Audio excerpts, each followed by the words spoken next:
Good evening, everyone, and welcome to the Piper Report.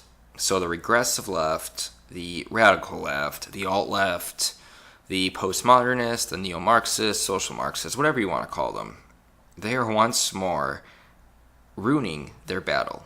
They're hurting their chances to kind of gain any type of political policy to be implemented in the country.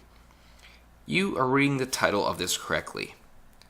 A young boy, 4-year-old boy, who was treated from cancer, was attacked on Twitter, was called a fake, was called a Twitter bot. And why?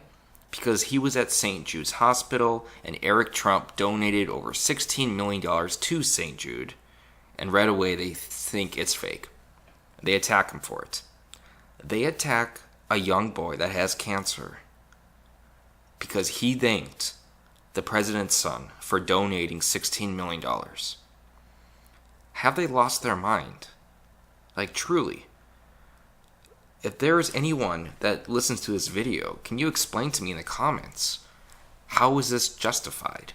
How can you justify attacking somebody for doing something that every other single person would probably consider a humanitarian thing?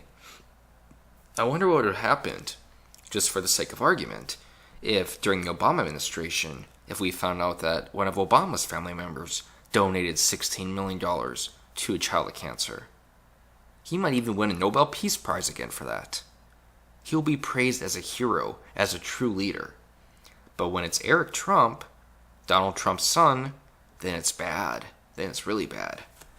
It's sad. It's sad that Trump derangement syndrome is indeed becoming a legitimate psychological disorder. For those who don't know what Trump derangement syndrome is, the definition is kind of in its name. Everything Trump does, or everything those affiliated with him do, are automatically deemed bad. And they are deemed bad because they hate Trump so much that no matter what, he cannot do anything good. Everything he does, or everything anyone associated with him does, is strictly with an ulterior and pernicious motive. It can never be that they want to actually do something good for those who are suffering. No. There's always something to it. In this case, it is the story is fake. The parents of this child are Russian bots. I mean, wow. A cancer-suffering boy's family was bombarded with abuse after thanking Donald Trump's son Eric for donating $16.3 million to his hospital. Zach, from Memphis, was diagnosed with cancer aged 4 and years later is in remission after treatment at St. Jude's. His aunt, Sherry Hopper, discovered that Mr. Trump donated millions to the hospital and thanked him on Twitter for helping save Zach's life. Thank you for your commitment to St. Jude. This St. Jude family is eternally grateful. Eric Trump wrote, St. Jude is the best cause in the world. It has truly been one of the most important and meaningful missions of my life, which seems like a pretty good thing to say, something that should be really praised. If you're rich and you donate to children with cancer, children that are sick, I don't think anyone can find any fault in that. I guess I was wrong, though. Apparently you can, because if you were related to Trump in any way, then it doesn't matter what you do, because you are automatically bad. Again, Trump derangement syndrome. I wrote that. St. Jude is the best cause, that's what he wrote. Miss Hopper said she, Mr. Trump, and even St. Jude were immediately bombarded with angry messages and tweets. Many accused her of making up Zach's story to make the Trump family look good, or refused to believe Mr. Trump donated the money. Zach is cancer-free and plans to run a fundraiser for the hospital to help other sick children. Good for you. That's good for you, for real. Miss Hopper said I rewrote that. So here are some of the responses to this heroic act. Responses to this altruistic act. Impressive that the Russian trolls can chime in from Tennessee. Excuse me? Putin hired better programmers. We know bots because they don't care that reporters were murdered in Washington. If only you didn't pocket some of the money from your father's fundraisers for them, Eric.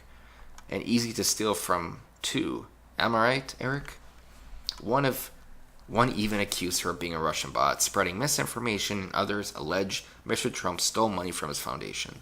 Ms. Hopper made a video showing Zach to prove he was real and expressed her shock at the abuse she received just for thanking a donor. The hate that has come out is unreal, she said. Now you're going to attack a charity? You're going to attack a St. Jude family? Someone who went through hell for 4 years? Come on now.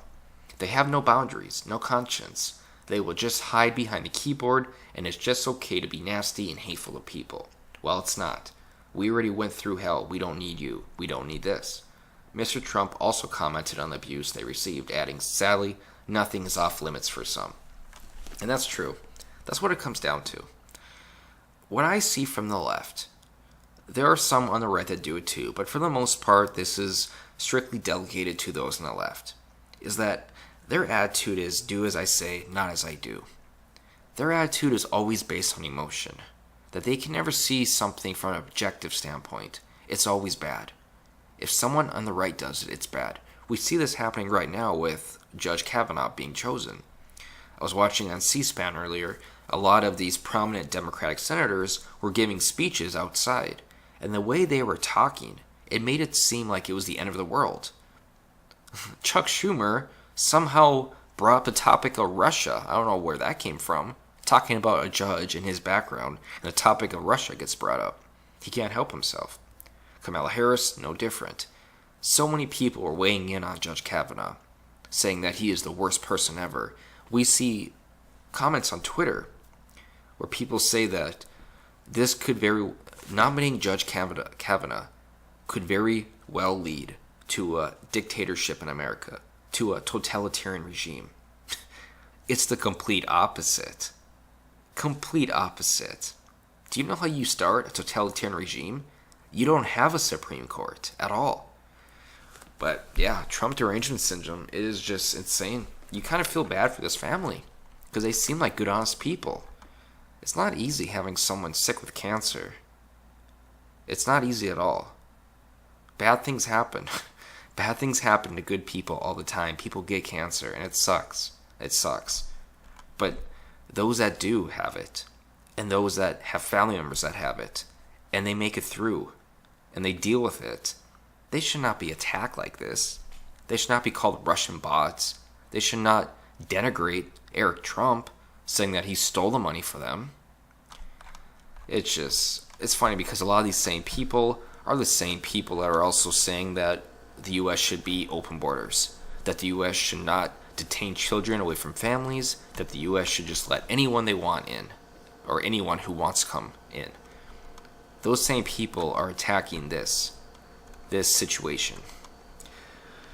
Richard Scheidek Jr., president of St. Jude's fundraising organization, wrote a letter to Mr. Trump in December 2016 thanking him for his support. We are expanding our life-saving work, and we are working to push cure rates even higher in this country and around the world, while improving the lives of survivors by developing and advancing treatments that reduce side effects, he wrote. We are only able to do this because of the support provided by donors and supporters like you. Zach, now cancer-free, plans to run in a fundraiser race to collect donations to help other sick children at St. Jude. I wonder if the president of St. Jude, this Richard Scheidek, I wonder if he's going to start getting bombarded by those on the left. I'm kind of curious what's going to happen with that. It'd be kind of funny, but when it comes to attacking people for no reason, I don't put anything past the left. I really don't. They are literally insane, and is a big reason why the Democratic Party is dissolving. And I predicted this months ago, I think even over a year ago. People kept saying the Republican Party was going to be destroyed. It was ending. But if you look at just history, since Obama became president, the Democrats lost over 1,000 elected seats in Congress, in the state legislatures, in the governorships. They lost a lot of seats. And then we see the progressive wing really coming out with Bernie Sanders, and the neolibs, the central Democrats, the corporate Democrats, they're losing support as well. You have progressives, then on the left of progressives, you have the neo-Marxists, the postmodernists, the social Marxists, things of that nature. People like Justin Trudeau, who tries to make Well, I won't get into that. Maybe that's a different video going over Justin Trudeau and how he's a neo-Marxist. But yeah, they're just hurting their chances. The more stories like these that get out, the worse it is going to be for Democrats, unless Democrats actually denounce this type of behavior. Unless they actually denounce what is happening. But I don't see that happening, because they also have Trump derangement syndrome. And I'm done.